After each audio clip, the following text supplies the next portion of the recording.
सद्बुद्धि, सन्मार्ग और कार्य का संकल्प देना, अडिग रहे विश्वास तुम पर, ऐसा अंतः कर देना, मेरे हृदय में आने में तुम्हें कोई संकोच न हो। हे गुरुदेव, मुझे नज़रों से दूर कभी न होने देना। हे गुरुदेव, मुझे नज़रों से दूर कभी न होने देना। नमस्कार। गायत्री चिंतन धारा के इस सतत प्रवाह में आप सभी का स्वागत है। मित्रों, हमारे जीवन में हमारे सम्मुख समस्याएं तो आते ही रहती हैं। जीवन है, समस्याओं के बिना होगा कैसे। और हम भी इन समस्याओं का यथासंभव समाधान निकालते रहते हैं। पर प्रायः लोगों के साथ यह होता है कि 1000 प्रयत्न करने के बाद भी, है ना, खूब ज्ञान विज्ञान लगाने पर भी हमारी समस्याओं का समाधान नहीं मिल पाता। यानी जैसे बीमार हो गए तो आप बीमार हो गए, डॉक्टर के पास गए, डॉक्टर ने बोला ये टेस्ट करा, वो टेस्ट करा, वो टेस्ट कराओ, सारी टेस्ट करा दिया, पूरा मेडिकल रिपोर्ट ओके, लेकिन प्रॉब्लम तो है, प्रॉब्लम तो है। तो ऐसी बहुत सारी समस्याएं हमारी होती हैं, है नहीं। तब कोई अध्यात्म का जानकार होता है, वो उन कारणों के समाधान देता है। किन कारणों के? भौतिक समस्याओं के समाधान के कारण कोई अध्यात्म का जानकार होता है, वो बताता है, वो देता है। ऐसा इसलिए होता है कि समस्याएं जो हैं ये पहले सूक्ष्म जगत में ऊर्जा के क्षेत्र में पैदा होती हैं। सूक्ष्म जगत में ऊर्जा के क्षेत्र में समस्याएं पैदा होती हैं। ऊर्जा की गड़बड़ी ही जीवन को गड़बड़ करती है। जीवन भी ऊर्जा ही है ना, 5 तत्वों का शरीर है ना, कर्म की ऊर्जाएं हैं, भावनाओं की ऊर्जाएं हैं, चेतना आत्मा की ऊर्जा है, तो ये सब ऊर्जा ही का खेल है पूरा। तो ऊर्जा के जगत में समस्याएं पैदा होती हैं, सूक्ष्म जगत में समस्याएं पैदा होती हैं, और वही समस्याएं कालांतर में स्थूल रूप में शरीर में, समाज में, परिवार में जो है हमको दिखती है। आप अध्ययन करेंगे गुरुदेव के साहित्य को तो पाएंगे कि गुरुदेव ने केवल गायत्री यज्ञ संस्कार, 7 सूत्रीय आंदोलन, 7 सूत्रीय आंदोलन इसी के विषय में नहीं लिखा है भाई। उन्होंने आध्यात्म के गूढ़ रहस्यों को भी बार बार स्पष्ट किया है, बार बार स्पष्ट किया है। आप पाएंगे उन्होंने पंचतत्व और चेतना या आत्म तत्व की जो भूमिका है ना, चेतना है ना आत्म तत्व, उसकी भूमिका को बार बार स्पष्ट किया है गुरुदेव ने। अब जिनकी रुचि साधना में है, जो आध्यात्म विज्ञान को आधार बनाकर जीवन जीना चाहते हैं, उनके लिए आज का ये जो वीडियो है ना, ये बार बार सुनने लायक और समझने लायक है। बार बार सुनने समझना, क्योंकि समस्याओं तो सभी जूझ रहे हैं, है नहीं। और गुरुदेव पर विश्वास है, आध्यात्म पर विश्वास है, तो उसके आधार पर समस्याओं का समाधान कैसे हो सकता है, ये इसके ऊपर भी रुचि जागनी चाहिए नहीं। हम गुरुदेव के इशारों को समझ पाते हैं तो जीवन की अनेक समस्याओं और तनाव से सहज मुक्त हो सकते हैं, सहज मुक्त हो सकते हैं। भाई गुरुदेव है ही हमारी समस्याओं का समाधान देने, मार्गदर्शन देने के लिए, है ना। गुरुदेव ने स्वयं बार बार कहा है कि तुम शरीर मात्र नहीं हो। गुरुदेव ने बार बार कहा है तुम शरीर मात्र नहीं हो, तुम आत्म तत्व हो, चेतन तत्व हो। तुम्हारा ये चेतन तत्व ही तुम्हारी आत्मा है, ठीक है। ये आत्मा फिलहाल अनेक ऊर्जाओं से लिपटी है। कारण शरीर जिसको बोलते हैं ना, कारण शरीर क्या है? ऊर्जाओं से बना हुआ है, इसी ने आत्मा को ढक करके रखा है। तो ये जो ऊर्जाएं जो आत्मा के ऊपर लिपट गई हैं, जिनमें फंसी है आत्मा, तो आत्मा मुक्त होना चाहती है, मुक्त होना चाहती। स्वयं कोई कहता नहीं है उसको। आप भले आपको कोई किसी को पूछे यार तुमको मोक्ष चाहिए, तो कोई नहीं बोलेगा मोक्ष चाहिए। लेकिन आत्मा जो शरीर से अलग स्वतंत्र अस्तित्व है, वो हमेशा इन बंधनों से मुक्त ही होना चाहती है, इन बंधनों से मुक्त ही होना चाहती। अब आत्मा बेचारी जो है ना, मन के झांसे में शरीर धारण करते रहती है। मन में विचार होती हैं, भावनाएं होती हैं, संकल्प होते हैं। अब उन संकल्पों को पूरा करने के लिए मन जो है प्राण ऊर्जा लगाता है, आत्मा को, चेतना को, उसके पीछे पीछे जाना पड़ता है। आत्मा बेचारी जो है मन के झांसे में नहीं मालूम कितने शरीर धारण करते जाती है। क्योंकि ऊर्जाओं को न्यूट्रलाइज होना है ना। जो ऊर्जाएं विचारों के रूप में, संस्कारों के रूप में, भावना के रूप में आत्मा पर छाई हुई हैं, तो वो मजबूरी हो जाती है आत्मा की, है नहीं। हमारा जो है अज्ञानी मन ये राग द्वेष पालता है। मन जो है वो अगर आपकी बुद्धि परिष्कृत है, प्रज्ञा जागृत है, तब तो ठीक है। नहीं तो सामान्य बुद्धि का व्यक्ति जो है वो क्या करता है, मन के ही इशारे पर चलता है। मन अपने रंग में बुद्धि को रंग लेता है नहीं।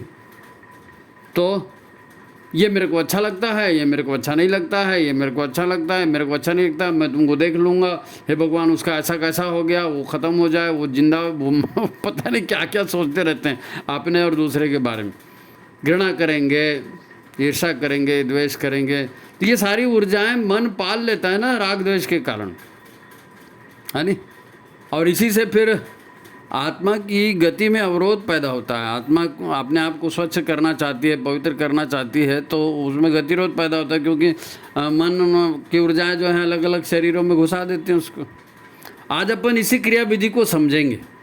इसी क्रियाविधि, आंतरिक ऊर्जाएं जो है ना, आंतरिक ऊर्जाओं की क्रियाविधि को समझेंगे, ठीक है।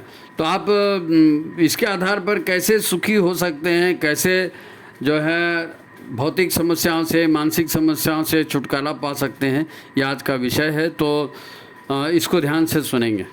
इसके पहले कि अपन आगे बढ़ें, आप वीडियो को लाइक कर लीजिए, शेयर कर दीजिए, ठीक है। तो इसके बाद अपन आगे बढ़ते हैं। मित्रों, आजकल जो है लोग ओरा की बड़ी चर्चा करते हैं। ओरा जो भी शब्द है, अंग्रेजी शब्द है ना। हिंदी में उसको ऊर्जा वलय कह सकते हैं। ऊर्जा वलय, जो दिव्य पुरुष रहते हैं, महापुरुष रहते हैं, उनके पीछे में एक ऐसा लाइट आती हुई दिखती है ना, वो ऊर्जा वलय। तो ओरा की आजकल बड़ी चर्चा होती है। और अब यूट्यूब बन गया है। यूट्यूब में क्या है, वीडियो डालने से अगर वीडियो चल जाता है तो पैसा मिलता है ना। तो लोग तरह तरह के वीडियो बना करके और डालते रहते हैं, ओरा को लेकर के, ऊर्जा को लेकर के, आंतरिक ऊर्जाओं को लेकर के।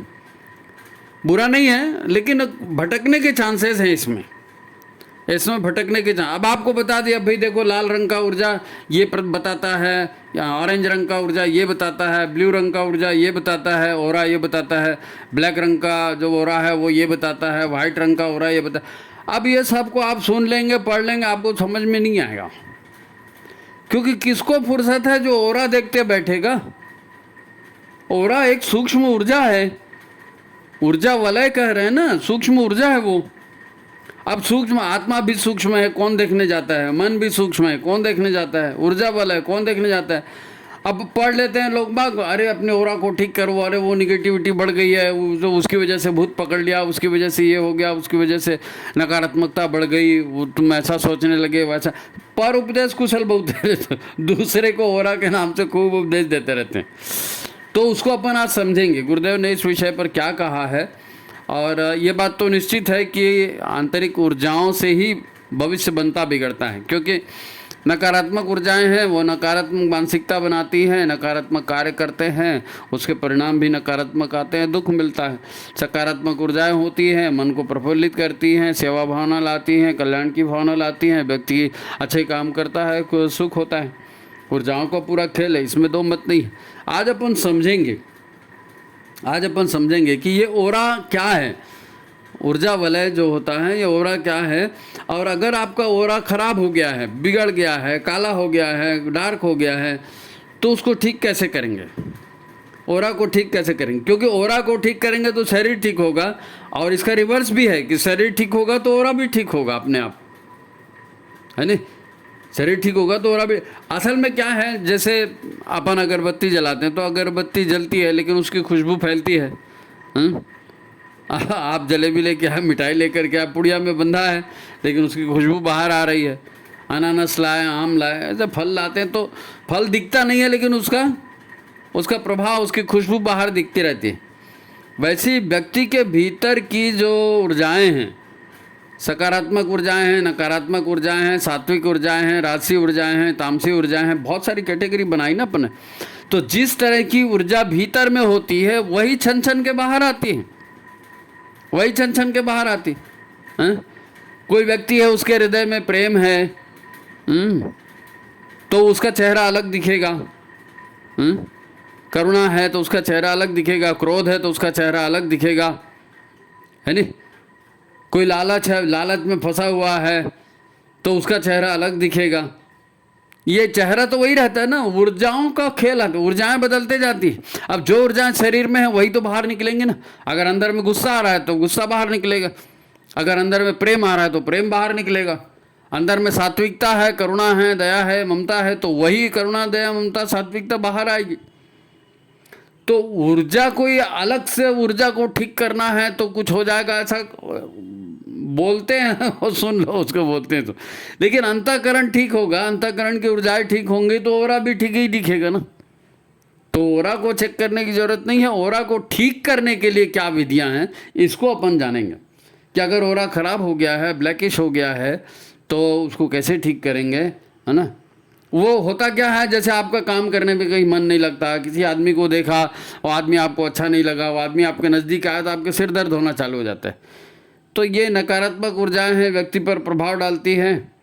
हाँ, व्यक्ति पसंद नहीं करता, हेट करता है, घृणा करता है, तो घृणा की ऊर्जा नकारात्मक ही होगी ना, तो माथा तो दर्द देगा ही देगा। तो अपन जरा इसको समझने की कोशिश करते हैं। मोटा मोटी आप इतना समझ जाइए कि ओरा जो है ना हमारी सक्रिय ऊर्जा का ही एक भाग है। ऊर्जा हमारे शरीर में है, 7 चक्रों में है, 72,000 नाड़ियों में है। सारे ऊर्जा मतलब क्या है, जो आपके कर्म संस्कार हैं, जो भावनाएं हैं, है नहीं। तो ये कहाँ रहती है कर्म संस्कार, उसकी भावना है 72,000 नाड़ियों में, 7 चक्रों में, है नहीं। इसका जो दृश्य रूप बाहर आता है, जिसको विशेष विद्युत चुंबकीय ऊर्जा बोलिए या ऊर्जा बोलिए, ओरा जो बाहर बता रहे हूँ वो, तो वो अंदर जैसा होगा आभा, अंदर जैसा प्रकाश होगा, अंदर जैसी ऊर्जा होगी वैसे ही बाहर दिखता है। अब इसको ओरा बोलता है कोई, कोई ऊर्जा वाला है, कोई आभा मंडल, है ना। तो एक तरह से ये हमारे आंतरिक ऊर्जाओं का विकिरण है, हमारी आंतरिक ऊर्जाओं का विकिरण है। अब जैसी आंतरिक ऊर्जा होगी वैसा विकिरण होगा। अंदर नकारात्मकता होगी तो बाहर भी नकारात्मक ऊर्जा जाएगी, है नी। तो ओरा में भी आपको ब्लैकिश कलर आएगा, अच्छे कलर नहीं आएंगे। सात्विकता होगी तो ऑरेंज कलर आएगा, तो अब भाई भीतर सात्विकता होगी तो बाहर उस कलर का दिखेगा ना। कलर के पीछे मत जाओ, अंतःकरण ठीक है तो कलर ऑटोमेटिक ठीक हो जाएगा, है नी। आप एक बात जान लीजिए कि ओरा या ऊर्जा वलय जिसको कहते हैं ना, ये हर भौतिक पदार्थ का एक अपना गुण है। हर भौतिक पदार्थ में अपनी एक ऊर्जा होती है। भौतिक पदार्थ में कौन सी ऊर्जा होती है? ऊर्जा तो ऊर्जा ही है, लेकिन कौन सी, मतलब सात्विक, तामसिक है, राजसी है, सात्विक है। तो भौतिक पदार्थ में भी तामसी, राजसी और सात्विक ऊर्जा का विकिरण होता है। और मनुष्य में या अन्य प्राणियों में भी ऊर्जा का विकिरण होता है, वो भी, उसको भी अपन सात्विक, राजसिक, तामसिक उसी आधार पर लेते हैं। तो सजीव जीवों का ओरा और निर्जीव पदार्थों का ओरा, यानी ऊर्जा वहाँ से बाहर निकल रही, दोनों से, है नी। चिंतन की ऊर्जा, भावना की ऊर्जा, पंच तत्व की ऊर्जा, है ना। ये दोनों तरह की ऊर्जाएं हैं, मिला करके व्यक्ति की ऊर्जा बनती है। क्योंकि व्यक्ति का 5 तत्वों का शरीर है, तो 5 तत्वों का भी तो रंग ऊर्जा में आएगा ना, है नी। 5 तत्वों का रंग भी ऊर्जा में आएगा। जिस तरह के शरीर की प्रकृति होगी तो वैसे ही तो आपका ऊर्जा वाला दिखेगा, वैसे ही तो और दिखेगा।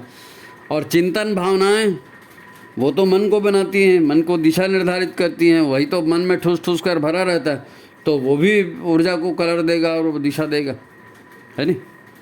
शरीर की भी ऊर्जा होती है, वस्तुओं की ऊर्जा होती है, घर की भी ऊर्जा होती है। हमारा घर है, घर की ऊर्जा को ठीक करना, घर की ऊर्जा को ठीक करना। अब घर है या मंदिर है या कोई किला है, ये वास्तु है ना, ये वास्तु है, 5 तत्वों के बनी हुई वास्तु है। तो इनकी अपनी ऊर्जा होती है। अगर इनकी ऊर्जा अच्छी होगी, अच्छी होगी मतलब सकारात्मक ऊर्जा होगी, सात्विक ऊर्जा होगी, तो वो सात्विक ऊर्जा से घिरा हुआ व्यक्ति अगर है, हर तरफ से सात्विक ऊर्जा से घिरा हुआ व्यक्ति है, तो जाहिर है व्यक्ति के भीतर में सात्विकता बढ़ेगी। इसलिए घर की ऊर्जा को भी ठीक रखने की बात करते हैं। और हमारा तो पूरे हमारे संस्कृति में, जीवन शैली में घर की ऊर्जा को ठीक करने के कितने उपाय बताए हैं, कितने उपाय आप करते भी हैं घर में। घर की ऊर्जा को ठीक करने के लिए भाई घर के बाहर गोबर पानी डालना, छींचना, झाड़ू लगाना, रंगोली डालना, घर के बाहर दिया जलाना है। घर में जब एंट्री करेंगे तो हाथ पैर धो के एंट्री करना, घर में अपशब्द नहीं कहना, हर वस्तु जो है नीट एंड क्लीन रहे, कपड़े धुले हुए रहें, तह किए हुए रहें। रात को सोने के बाद उठ गए तो बिस्तर को घड़ी करके रख दिए, चद्दर दरी घड़ी करके रख दिए। पानी की जगह जो पीने का पानी है साफ़ स्वच्छ रहे, ढका हुआ रहे, है नी। हवा वेंटिलेशन आपके घर का वो ठीक रहे। घर में मंत्रोच्चार होता रहे, पूजा पाठ होता रहे, यज्ञ हवन होता रहे, तो इससे से सात्विकता बढ़ती है। घर के लोग गाली गलौज करेंगे तो नकारात्मकता बढ़ेगी। तो घर के लोग अगर मंत्रोच्चार करते हैं, प्रेम से बात करते हैं, एक दूसरे के सम्मान करते हैं, झुक बड़ों को प्रणाम करते हैं, छोटों को आशीर्वाद देते हैं, समझाते हैं प्रेम से, तो घर में सात्विक ऊर्जा बढ़ती है। घर का जो है ना, घर की जो ऊर्जा है वो बेहतर बनती है। बेहतर मतलब सात्विक, सात्विक मतलब अच्छा परिणाम देने वाले, ठीक है। और अगर इसका उल्टा होता है, दारू पी रहे हैं, झगड़ा लड़ाई कर रहे हैं, एक दूसरे से गाली गलौज कर रहे हैं, कोई भी कहीं भी पड़ा है, कपड़े गंदे पड़े हैं, किसी ने कहीं थूक दिया, किसी ने कुछ कर दिया, माँ बहन की गाली दे दिया, भगवान का पूजा पाठ का नाम नहीं है कहीं, हैं, दारूबाजी हो रही है, पार्टीबाजी हो रही है, फैशन परेड हो रही है, तो इसका प्रभाव फिर वैसी पे होगा। जो घर में रहने वाले हैं उनके ऊपर उसका उस ऊर्जाएं है ना, व्यक्ति का जीवन ऊर्जा है, व्यक्ति का शरीर ऊर्जा है, तो ऊर्जा को प्रभावित करती है। तो घर की ऊर्जा है, ऐसे ही शरीर की ऊर्जा है। भाई शरीर की ऊर्जा कहाँ से आती है? शरीर की ऊर्जा कहाँ से आती है? सबसे पहले तो अन्न से आती है। जिस तरह का अन्न आप खाएंगे, वातावरण का तो कह दिया कि भाई सात्विक वातावरण में रहेंगे, अच्छी संगत में रहेंगे तो सात्विकता बढ़ेगी, तो आपके अंदर की ऊर्जा जो है पवित्र होगी, है ना। आपका ओरा स्पष्ट होगा, ब्राइट होगा ओरा। दूसरी बात खान पान की भी है। अगर आप आहार विहार तामसिक करते हैं, चाहे जब खाना, चाहे जब सोना, चाहे जब कुछ भी मनमर्जी काम करना, है नी, और पूरा मतलब शरीर के भीतर में अगर आप भोजन के द्वारा, अन्न के द्वारा, जल के द्वारा नकारात्मकता डालते हैं, निगेटिविटी डालते हैं, पवित्रता नहीं डालते हैं, अपवित्रता डालते हैं, तो उसका असर भी फिर वैसे ही होगा, उसका असर फिर वैसे ही होगा। तो शरीर नकारात्मक होगा, वातावरण नकारात्मक होगा, तो ऊर्जा कहाँ से आपकी ब्राइट बनेगी? बताइए, ऊर्जा कहीं से ब्राइट बनेगी? भाई हम इनमें सकारात्मकता कैसे लाते हैं? हमारे घर में जो पीने का पानी है, हम कहा जाता है भाई पीने का पानी साफ़ सुथरे बर्तन में रखिए, तांबे के पीतल के बर्तन में रखिए, रोज़ उस जल की पूजा कीजिए, उस घड़े के ऊपर फूल चढ़ाइए श्रद्धा के साथ, क्योंकि भावनाओं को आकर्षित करते हैं ना, भावनाओं को स्वीकार करता है जल, ठीक है। तो आपका जल अगर पवित्रता होगी, जल में सात्विकता बढ़ेगी, तो सात्विकता आपके अंदर ही जाएगी ना। भोजन हमारे यहाँ बनता है, भोजन बनता है तो क्या करते हैं? पहले भगवान को भोग लगाते हैं, फिर भगवान को भोग लगाने के बाद संस्कार है वो, तो उसके साथ क्या होता है? भोजन में पवित्रता का संचार हो जाता है, वो भोजन जो है प्रसाद हो जाता है। फिर आप इस प्रसाद को ग्रहण करेंगे तो आपके भीतर में सात्विकता बढ़ाएगा। ये सब ओरा को ब्राइट करने की चीज़ें, ओरा को ब्राइट करना। शुद्ध हवा में रहेंगे, शुद्ध पानी पिएंगे, पवित्र हवा में रहेंगे, पवित्र पानी पिएंगे, पवित्र भोजन के, हर जगह की पवित्रता आपकी आंतरिक पवित्रता को बढ़ाएगी ही बढ़ाएगी, क्यों नहीं बढ़ाएगी? दरअसल क्या है, देखो, ये स्थूल शरीर है और आत्मा है। इन दोनों के अलावा दो चीज़ें आपने और पढ़ी होगी, स्थूल शरीर, सूक्ष्म शरीर, कारण शरीर, परमात्मा, आत्म तत्व। तो सूक्ष्म शरीर और कारण शरीर ये ऊर्जा रूप है ना, मेन तो यही है। सूक्ष्म शरीर ही स्थूल को धारण करता है। तो जो सूक्ष्म शरीर है, सूक्ष्म शरीर का मुख्य भाग क्या है? मन। सूक्ष्म शरीर का मुख्य भाग क्या है? मन, है नी। अब मन बोलने से, सूक्ष्म शरीर बोलने से मन, बुद्धि, चित्त, अहंकार सब आ गया उसमें। मन, बुद्धि, चित्त, अहंकार सब आ गया। तो इन ऊर्जाओं को बेहतर करना है। मन को बेहतर कैसे करेंगे? जितनी भी स्पर्श इंद्रियां हैं, 5 इंद्रियां हैं ना, आँखों से देखते हैं, कानों से सुनते हैं, वाणी से बोलते हैं, हाथों से स्पर्श करते हैं, है ना, ये सारी जो इंद्रियां हैं हमारी, ये इंद्रियां, इन्हीं से सकारात्मक और नकारात्मक ऊर्जाओं की एंट्री हमारे अंदर होती है। भाई आप अच्छा दृश्य देखा आपने, है ना। कोई अच्छा बच्चा देखा, मासूम बच्चा देखा, कोई झरना देखा, जलप्रपात देखा, सुंदर दृश्य देखा, तो वो जो सकारात्मकता है वो आपकी आंखों से दिमाग में आई ना, और दिमाग से आपके ऊर्जा शरीर में आ गई, उसके संस्कार ऊर्जा शरीर में आ गए। और यही उल्टा आपने देखा तो स्मशान देख लिया, कोई गंदी बात देख ली, लड़ाई झगड़ा देख लिया, कुछ ही कर लिया, तो अच्छी बात आएगी क्या? नहीं आएगी। गंदगी माहौल में आप जा रहे हो, पैर रखने के लिए जगह नहीं है, मांस मच्छी बिखरा पड़ा है, कुछ अनर्गल तत्व बिखरे पड़े हैं, तो आप क्या होगा? आप नाक भौं सिकोड़ लेंगे नाक भौं सिकोड़ लेंगे। आपके नाक से जो ऊर्जा जा रही है, आपकी आंखों से जो ऊर्जा जा रही है, आपके कानों से ऊर्जा जा रही है, वो शरीर के अंदर जा रही है, और वो नकारात्मकता है तो शरीर में नकारात्मकता ही तो बढ़ाएगी। आप इन ऊर्जाओं को रोकिए। कैसे रोकेंगे भाई? जैसे शुद्ध शरीर रखना है, मन शुद्ध, स्वस्थ शरीर स्वच्छ मन, अपना सभ्य समाज बनाएंगे। ये स्वस्थ शरीर स्वच्छ मन, यही तो है जी, इसी के द्वारा उज्जवल भविष्य होगा।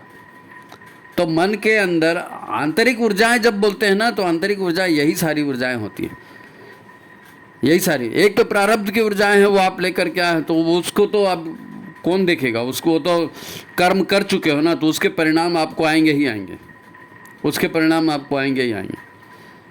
और अंदर में अगर नकारात्मकता और बहुत कषाय कलमश जिसको बोलते हैं वो भरी है सूक्ष्म शरीर में, तो भाई गायत्री तो इसी के लिए दिया ना गुरुदेव ने, गायत्री तो इसी के लिए दिया। अब वो समझाने के लिए हजार ढंग से बोलिए कि गायत्री के 24 अक्षर हैं और शरीर के 24 ऊर्जा केंद्रों को प्रभावित करते हैं, और उससे ये ऊर्जा ऐसी आती है और ऐसा होता है। लेकिन मेन बात क्या है? मेन बात वो प्रार्थना है, वो प्रार्थना है।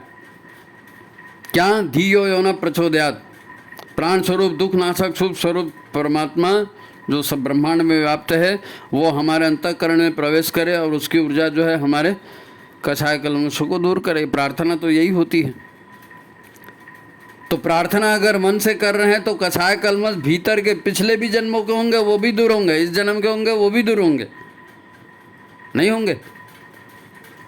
कोई भी मंत्र है, आप राम राम का जाप करते हैं, आप ओम नमः शिवाय का जाप करते हैं, आप गायत्री मंत्र का जाप करते हैं, जाप करने का तरीका भी मालूम होना चाहिए ना, जाप करने का तरीका भी मालूम। लोग जो है ना, देखो कहाँ भ्रम कहाँ होता है, भ्रम कहाँ होता है? भ्रम ये लोग कर्मकांड को देखते हैं। अब आपको एक छोटा सा उदाहरण देता हूँ। वाल्मीकि जी जो हैं, ऋषि वाल्मीकि, जिन्होंने सबसे पहले रामायण लिखी, तो वो तो डाकू थे और उनके भीतर में कोई आध्यात्मिक ऐसा कोई विचार था नहीं। लूट मार करते थे, मारपीट करते थे, जो भी संपत्ति आती थी घर ले जाते थे, घर वाले खाते पीते थे, वो सब रवजी वैसी तो चल रहा था ना। लेकिन जब उनसे ये प्रश्न किया गया कि भाई ये इसका जो पाप है, ये पाप भुगतेगा कौन? भाई ऊर्जा है, पाप कर्म करेंगे तो पाप ऊर्जा आपके भीतर आपके आत्मा पर चिपकेगी, आपका आत्मा भारी होगी, बोझ होगा, कषाय कलमश बढ़ेगा, आपकी ऊर्जा जो है वो निगेटिव हो जाएगी, ब्लैक हो जाएगी वो ओरा आपका। तो ये जो नकारात्मकता बढ़ेगी इन पाप कर्मों के करने से, क्या ये पाप कर्म आपके घर वाले उसको स्वीकार करेंगे? और बाद में वो पूछने गए और घर वालों ने मना कर दिया। कितनी चोट पड़ी मन में। वाल्मीकि जी उस समय रत्नाकर डाकू थे ना, उनके मन में कितनी चोट पड़ी। अब वो बेचारे कभी धार्मिक पूजा पाठ या कि हवन कभी किए नहीं थे, कभी उनको आता नहीं था। जब उनको कहा गया कि भाई तुम राम का नाम लो, उनका राम का नाम लो, अब वो राम का नाम का जाप करो बोल करके चले गए। इन्होंने डकैती हुई थी तो बंद कर दी। अब इनको यही मालूम था कि भैया मेरे को दुख मिलने वाले हैं, मुसीबत मिलने वाली है, और ये दुख मुसीबतों से बचना है तो मेरे को राम के नाम के मंत्र का जाप करना पड़ेगा। जितना ज़्यादा करूँगा उतने पाप कटेंगे। अब ये बोल दिया, हो गया। लेकिन कर्मकांड की बात हम कर रहे हैं, कर्मकांड की। आप ध्यान से सुनिए। लोग बड़े बड़े मंत्रों को याद करते हैं, ये वो शिव तांडव स्तोत्र है, ये फलाना मंत्र है, ये वो रक्षा सूत्र है, ये फलाना है, ये ठिकाना है, और धड़ाधड़ किताबें पढ़ते जाते हैं, धड़ाधड़ किताबें पढ़ते जाते हैं। इनका कोई असर होगा? भाई असर काहे से होता है?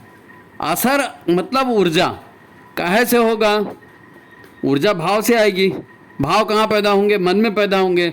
मन एकाग्र होगा, उस ऊर्जा को ग्रहण करेगा, उसमें स्थिर होगा, तो उसमें प्राण जुड़ेंगे तो भाव बनेगा। धड़ाधड़ पढ़ देने से क्या होता है? अब वो वाल्मीकि जी को बोला गया तुम राम राम बोलो, बेचारा राम राम की आदत नहीं थी, वो मरा मरा बोल रहा था। लेकिन मरा मरा, भले वो शब्द मरा मरा बोले, लेकिन अंतःकरण में भाव क्या था कि मैं प्रभु के शरण में जा रहा हूँ, मैं श्री राम के शरण में जा रहा हूँ, हे श्री राम आप मेरी उद्धार करिए। तो उसके भावों ने उसका उद्धार किया। भले वो मरा मरा बोल रहा था, लेकिन उसकी भावना अच्छी थी, उसके भावना में विनय था, उसके भावना में प्रार्थना थी, और वो मन से था। मन की शक्तियां वहां लगी थी, मन का प्राण वहां लगा था, मन प्राण शक्ति सब लगी, तो उल्टा जाप हुआ तो पर भी से वो जो है उसका पुण्य उनको मिला और उनके भीतर की सारी नकारात्मकता दूर हुई।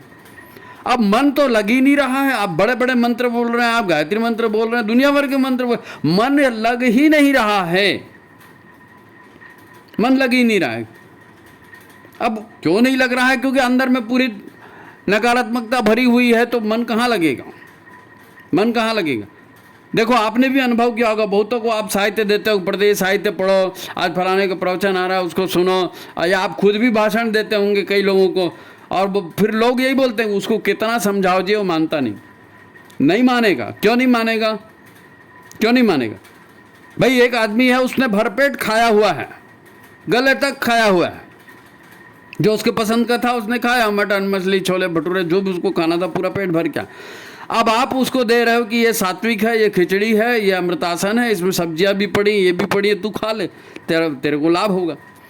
तो वो तो गले तक भरा है, वो और क्या खाएगा उसको? वो आप कितना भी अच्छे से अच्छा अमृत दे दो उसको, वो नहीं खाएगा, क्योंकि वो पूरा वो हाँ बोलेगा लेकिन नहीं खाएगा, क्योंकि अंदर में वो दूसरा भरा हुआ है। जब तक वो खाली नहीं होगा, भीतर का माल मसाला जब तक खाली नहीं होगा, तब तक नई चीज कैसे ग्रहण की जाएगी?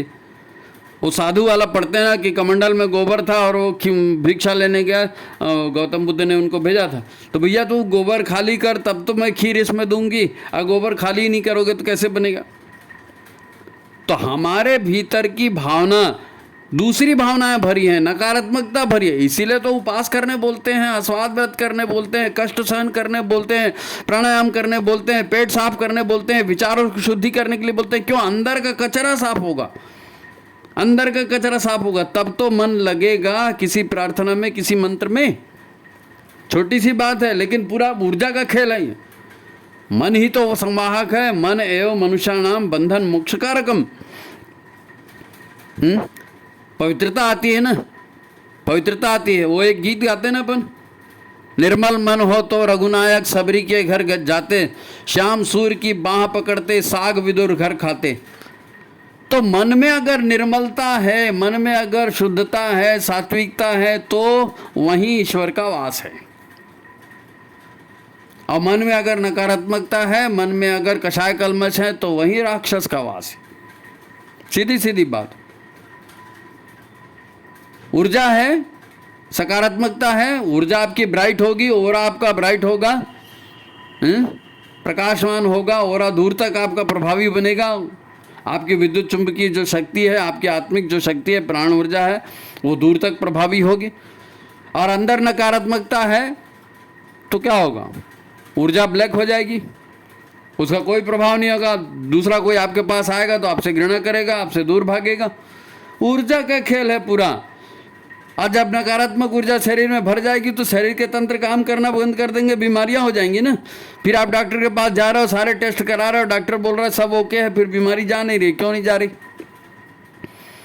क्योंकि शरीर को चलाने वाला जो तंत्र है, शरीर को चलाने वाली जो सकारात्मक ऊर्जाएं हैं, नकारात्मक ऊर्जाओं में जड़ता होती है, वो स्थिरता लाती हैं, वो विनाश लाती हैं। सकारात्मक ऊर्जाएं जो हैं वो पवित्रता लाती हैं, जड़ता को दूर करती हैं, रजस को बढ़ाती है, सक्रिय करती हैं। तो ये ऊर्जा का खेल है। आप आंतरिक ऊर्जा को ओरा बोलिए, है ना, पुण्य बोलिए, सात्विकता का उपहार बोलिए, जो भी बोलिए आप, शब्दों का खेल है। जैसा भीतर होगा वैसी बाहर तो दिखेगा ना। जैसे कर्म होंगे वैसे ही तो परिणाम आएंगे ना। खेल सारा वही है जी, शब्द खाली इधर उधर होते हैं।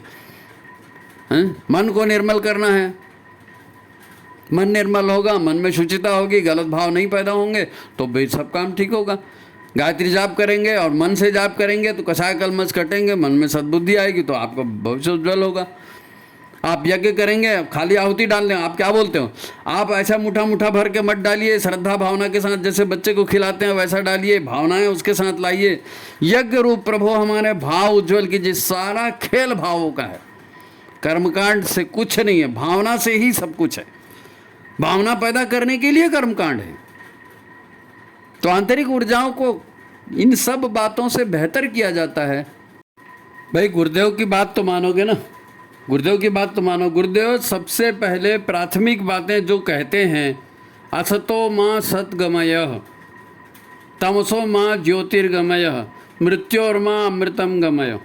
ये पूरा जो है ना, ये 3 सूत्र जो इसमें एक साथ बोले गए, यही तो सार है जी। सत्य को ईश्वर कहा गया, सत्य को नारायण कहा गया। तो सत्य कहना, सत्य आचरण करना, न्यायपूर्ण बात करना, न्यायपूर्ण आचरण करना, यही सकारात्मकता को बढ़ाने वाला है। नहीं नहीं जी, थोड़ा सा मीठा मीठा बोलेंगे तो काम हो जाएगा, तो काम हो जाएगा। मीठा मीठा बोलेंगे मतलब सच नहीं बोलना है। तो सच नहीं बोलेंगे तो नकारात्मक ऊर्जा ही तो बढ़ेगी, छल प्रपंच ही तो बढ़ेगा। तो उसमें कौन सी ऊर्जा आने वाली? नकारात्मक ऊर्जा आएगी, आपके ओरा को ब्लैक करेगी। भाई ईश्वर सत्य है, और ये जो सत्य और न्याय है यही शिव है, यही कल्याणकारी है। और ये जो शिव है और जो कल्याणकारी वही तो सुंदर है। तो ये सब क्या है? ये सब सत्य क्या है? भाव की बात है। तो या तोरे दया धर्म नहीं मन में, मुखड़ा क्या देखे दर्पण में। दया धर्म भीतर होना चाहिए, उसी से सात्विकता बढ़ती है। स्वार्थ, अहंकार, हिंसा और घृणा, क्रोध, ईर्ष्या, चिंता, ये सब चित्त को जलाती हैं, ये सब अंदर में आग लगाती हैं, ये सारे कषाय कल्मष पैदा करते हैं। दया धर्म का उल्टा क्या होता है? दया धर्म का उल्टा क्या होता है? हिंसा और शोषण और नशा, घृणा, क्रोध, ईर्ष्या, द्वेष, चिंता, ये सब चित्त को जलाने वाली, अंतःकरण को जलाने वाली, अंतःकरण में कषाय कल्मष भरने वाली चीज़ है। इनसे दूर रहना है। और ये व्यक्ति खुद ही तय करेगा, खुद ही देखेगा, अपने आप को वॉच करेगा कि मेरे मन में कैसे भाव पैदा हो रहा है और ये होने चाहिए कि नहीं होने चाहिए। अगर मन में गलत भाव पैदा हो रहे हैं तो आपका ओरा कभी ब्राइट हो ही नहीं सकता, आपका अंतःकरण कभी निर्मल हो ही नहीं सकता। ये नकारात्मकता ही तो आत्मा पर बोझ है, नकारात्मकता ही आत्मा पर बोझ है। देखो एक बात बताता हूँ, ये नकारात्मकता बढ़ने से होता क्या है? ये ईर्ष्या, द्वेष, क्रोध, घृणा, हिंसा, ये जो बोले ना, ये नकारात्मकता बोलने से होता क्या है? ये आत्मा को संकुचित करती हैं। ये आत्मा को प्रफुल्लित करने में, प्रसन्न करने वाली चीज़ नहीं है, ये आत्मा को संकुचित करने वाली चीज़ है। अभी पिछले जो श्राद्ध तर्पण वाले वीडियो अपन ने डाले 3-4, अगर नहीं देखोगे तो आप देखना, उनमें अपन ने इस बात को बताया है, इस बात को बताया है कि मनुष्य जो है ये जैसे कर्म करता है ना, तो आत्मा पर, अगर अच्छे कर्म करेंगे तो आत्मा प्रसन्न होगी, बुरे कर्म करेंगे तो आपको जो है कषाय कल्मष बढ़ेंगे, आत्मा संकुचित होगी, भारी होगी, विनाश की ओर जाएगी। तो जब आत्मा संकुचित होती है, आपके शरीर में आत्मा का ही राज चलता है ना, अब वो संकुचित हो गई तो कैसे संकुचित होगी? मतलब क्या होगा? भय से, भय पैदा हो जाएगा। साहस ही जीवन है, भय ही मृत्यु है। साहस ही जीवन है, भय ही मृत्यु है। साहस से उत्साह, प्रसन्नता, ये सब जीवन देने वाले हैं ना, भय तो विनाश करने वाला। तो भय से जब आत्मा संकुचित हो जाती है तो जो भयभीत व्यक्ति होता है, डरपोक व्यक्ति होता है, कायर व्यक्ति होता है, जिसको हर बार डर ही लगते रहता है, उसके अंदर में इतनी नकारात्मकता भरी है, तो दुष्ट आत्माएं, भूत प्रेत उसी को तो पकड़ते हैं। दुष्ट आत्माएं, भूत प्रेत उसी को पकड़ते हैं, क्योंकि उसकी आत्मा संकुचित हो चुकी है। वहां पर इतनी स्पेस है कि कोई भी आता है कब्जा कर लेता है। भाई क्या बोलते हैं आपको? घर में मंत्रोच्चार कीजिए, घर में पवित्रता का वातावरण बनाइए, अपने शरीर को शुद्ध पवित्र रखें, गुरुदेव का ध्यान करें, गायत्री मंत्र का जाप करें, तो भूत पिशाच कोई नहीं आता नजदीक में। यम के दूत निकट नहीं आवे, भूत पिशाच निकट नहीं आवे, यम के दूत निकट नहीं आवे। क्यों? क्योंकि आपका अंतःकरण पवित्र है, ऊर्जावान है, वहाँ सकारात्मकता भरी है। तो ये जो भूत प्रेत और नकारात्मक ऊर्जाओं के ढेर है ना, ये वहाँ थोड़ी जाएंगे जी। भूत कहीं मंदिर में जाएगा, पवित्र क्षेत्र में जाएगा? नहीं जाएगा। किसी ने कुछ कर दिया, किसी ने कुछ खिला दिया, तो शंकर जी तो जहर पी गए थे, कुछ हुआ? कुछ नहीं हुआ। क्यों नहीं हुआ? क्योंकि अंदर में इतनी प्रचंड सात्विकता भरी थी। अब हमारे अंदर में नकारात्मकता भरी रहती है, ऊर्जा शक्ति कमज़ोर रहती है, वाइटल पावर, वाइटल एनर्जी कमज़ोर होती है। एक बैक्टीरिया, एक वायरस आता है, हमको बीमार करके चला जाता है। कोई भूत प्रेत आता है, किसी को भी पकड़ के चला जाता है। ये नकारात्मकता और सकारात्मकता का ही पूरा खेल है भाई, पूरा उसी का खेल। अब लोग उसी को बोलते हैं कि भैया ऊर्जा का, तुम्हारे ओरा का कलर ये है, ओरा को ब्राइट करिए, ओरा को लॉक करिए और दूसरे उसमें प्रवेश न करने पाए। तो अरे ओरा पवित्र होगा, उसमें पावर होगा, तब तो उसको लॉक करोगे। अब पावर तो इन्हीं चीज़ों से आएगा। साधना के जितने उपाय बताए हैं, प्रेम, प्रसन्नता, सेवा भावना, ईश्वर प्राणिधान। ईश्वर प्राणिधान समझते ना?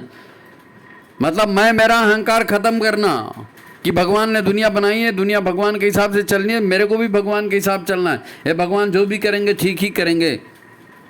रोज भगवान को धन्यवाद देना, आपने हमको मनुष्य दिया, जन्म दिया, आपने हमको भारत भूमि में जन्म दिया, देवभूमि में जन्म दिया, इतने अच्छे माता पिता दिए, इतने अच्छे गुरु दिए, हाथ पैर सब सही सलामत हैं। भगवान आपकी कितनी कृपा है। तो भगवान को कृपा कर, वो तो भगवान और वो एनर्जी देगा ना जी। ईश्वर प्राणिधान से आत्मा का जो है उत्कर्ष होता है, आत्मा हल्की होती है, आत्मा के बोझ खत्म होते हैं, अंदर के कषाय कलमश खत्म होते हैं, मन में ऊर्जा का विस्तार होता है। अहंकार जो है ईश्वर की व्यवस्था में गतिरोध पैदा करता है। अहंकार बोलता है मैं बड़ा हूँ, मैं जो कर रहा हूँ वही ठीक होगा, मैं जो कर रहा हूँ वही ठीक होगा। तो ईश्वर की व्यवस्था क्या हो गई? इसीलिए तो अहंकार को त्यागने के लिए कहा जाता है ना कि अहंकार सात्विकता को रोकने वाला है, नकारात्मकता को बढ़ाने वाला है। भाई आपने सुना होगा, ऋषि महर्षि पहले जो थे आश्रम बना करके रहते थे, तपस्या करते थे, तो उनके आश्रम में शेर भी आते थे और हिरण भी आते थे, और अहिंसक बन के शेर और हिरण एक साथ घूमते थे ऋषियों के आश्रम में। क्यों? क्योंकि ऋषियों का अंतःकरण इतना पवित्र होता था, उनका ऑरा इतना ब्राइट होता था, उनके अंतर में तेजस्विता और पुण्यता का इतना भर भर के रहता था कि वो बाहर भी वही उजाला जाता था, बाहर भी वही सकारात्मकता जाती थी।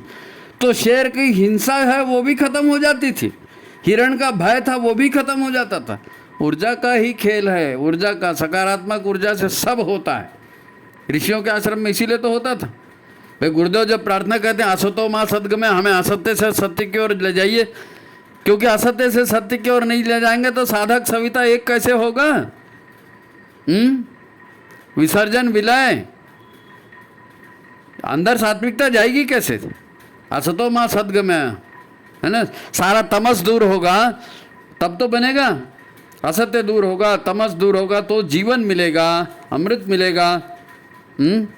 हम जो प्रार्थना करते हैं सर्वे भवन्तु सुखिनः, सर्वे सन्तु निरामया, सर्वे भद्राणि पश्यन्तु माँ कश्चित् दुख भाग भवे, तो सब भद्र कैसे देखेंगे, अच्छा कैसे सोचेंगे? अंदर में अच्छा होगा तब तो अच्छा सोचेंगे।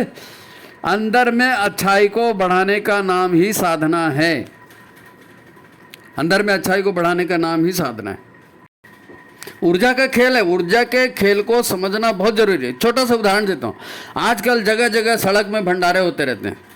वो गुरुवार है वो साईं बाबा का भंडारा, वो हनुमान जयंती उसका भंडारा, वो रामनवमी का उसका भंडारा, कोई वो शरबत मीठा पानी पिला रहा है, कोई वो पूड़ी छोले और वो खिचड़ी और वो सब बांट रहा है, और लोग दौड़ दौड़ के जाते हैं, वो खिचड़ी खा रहे हैं और पूड़ी छोले खा रहे हैं, प्रसाद खा रहे हैं, और पूरा चौक चौक में पत्तल खा के गंदगी पूरी फैला देते हैं।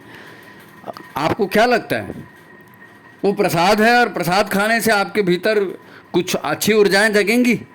ऊर्जाओं के खेल को समझिए।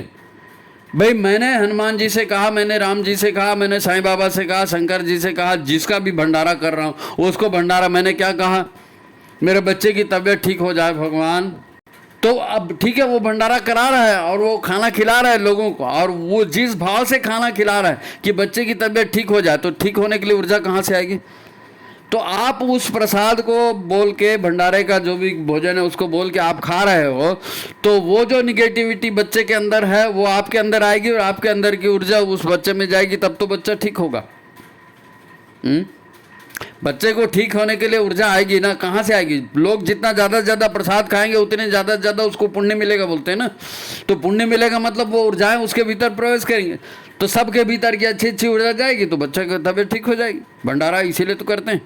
भाई नौकरी नहीं लग रही है, भंडारा करा दे भैया, नौकरी लग जाएगी, भंडारा करा देंगे, तो उसको पैसा मिलने वाला है व्यापार से, नौकरी से। तुम फ्री में भंडारा खा रहे हो तो कहाँ से आएगा? वो तुम्हारे भीतर की ऊर्जा वहाँ ट्रांसमिट होगी। इसलिए जो बुद्धिमान व्यक्ति हैं, समझदार व्यक्ति हैं, वो क्या करते हैं? भंडारे का भोजन फ्री में नहीं खाते। आप शक्तिपीठ जा रहे हैं, आप शांति कुंज जा रहे हैं, आप किसी मंदिर में जा रहे हैं, कहीं भी जा रहे हैं, भंडारे में भोजन कर रहे हैं ना कुछ वहाँ दान दक्षिणा दे करके जाइए, सीधा दे करके जाइए। दाल चावल सब्जी जो भी आप दे सकते हैं दे करके आइए। उससे क्या होगा? अब वो जो आपने दिया ना वो ऊर्जाएं खपेंगी, वो ऊर्जाएं खपेंगी, और वहाँ से जो नकारात्मक ऊर्जाएं आने वाली थी वो बंद हो जाएंगी। आप अपना खा रहे हैं, आप अपना खा रहे हैं। भगवान के प्रति श्रद्धा समर्पण को कहीं कहीं कोई चोट नहीं है। मैं ये नहीं कह रहा हूँ कि भंडारा का भोजन मत खाइए, लेकिन मेरा ये कहना है कि भंडारे का भोजन खाएंगे तो जिसने भंडारा किया है वो जिस उद्देश्य से किया है उसके लिए पवित्रता चाहिए, ऊर्जा चाहिए, वो आपके भीतर से जाएगी। अगर आप दान दक्षिणा वहाँ कर देते हैं तो वहाँ पर ऊर्जा को ब्रेक लग गया। फोकट का क्यों खाएं? फोकट का कुछ नहीं होता है। आपके भीतर निगेटिविटी भर रही है, आपका ऊर्जा ओरा खाली हो जाएगा, आपका ओरा खाली हो जाएगा।